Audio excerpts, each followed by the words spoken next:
Hello friends, अगर अभी तक आपने मेरे यूट्यूब चैनल को सब्सक्राइब नहीं किया है तो प्लीज़ मेरे यूट्यूब चैनल को सब्सक्राइब ज़रूर कर लें। तो आज हम फोर्थ सेमेस्टर की पेपर फर्स्ट की बात करते हैं। तो उसमें हम बात करते हैं आज इथोलॉजी के बारे में। Ethology as a branch of biology. तो हम आज पढ़ेंगे introduction, branches of ethology, ecoethology, ethophysiology, इथोजेनेटिक्स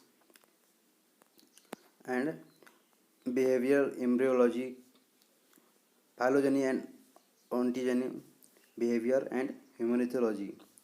तो इंट्रोडक्शन की हम यहाँ पे बात करें तो दोस्तों, जो इथोलॉजी जो है वो है जंतु व्यवहार का एक अध्ययन है तथा यह प्राणी शास्त्र की नवीनतम शाखाओं में से एक है और व्यवहारिकी जंतुओं के व्यवहार का वैज्ञानिक, जैविक व विशिष्ट अध्ययन है।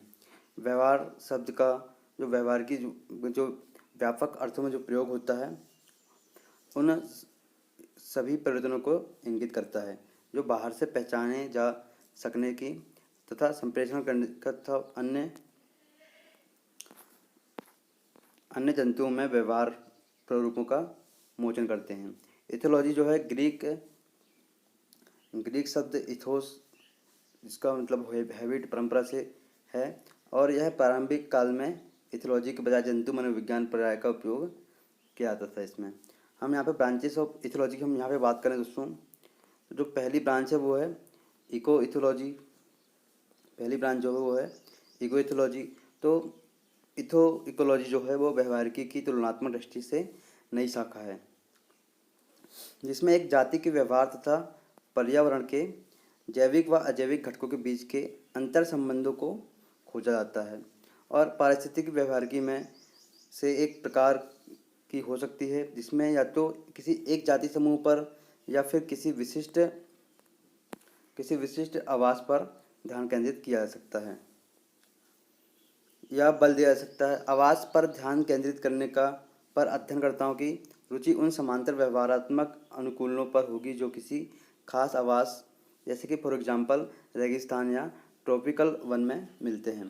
दूसरे शब्दों में व्यवहार का जैविक महत्व क्या है? यह एक ही आवास में रहने वाली विभिन्न जातियों के समान अनुकूलनों का अध्ययन है। और सेकंड जो ब्रांच है दोस्तों वो है इथोफिजियोलॉजी। तो यह व्यवहार के कार्य की आधार से संबंधित है। इसकी दो प्रमुख शाखाएं जीवों को नियंत्रित करने वाले उन दो तंत्रों से संबंध रखती हैं। जीव में विकसित व्यवहार का अध्ययन किया जाता है। तो यहाँ पे हम दोस्तों ह्यूमन इथोलॉजी की जो नेक्स्ट शाखा है उसके बारे में बात करते हैं। तो यह सबसे नवीन क्षेत्र है जिसका लक्ष्य व्यवहारिकीय विधि से मानव व्यवहार का अध्ययन करना है। यह मानव के व्यवहार की जीव जातिवृत्ति तथा आनुवंशिकी विधि से नियमितताओं व विविधताओं पर प्रकाश डालती है। तो यहाँ पे हम रेफरेंस की हम बात करें तो दोस्तों वो है ये बुक जो है डॉक्टर रीना माथुर द्वारा लिखी गई है।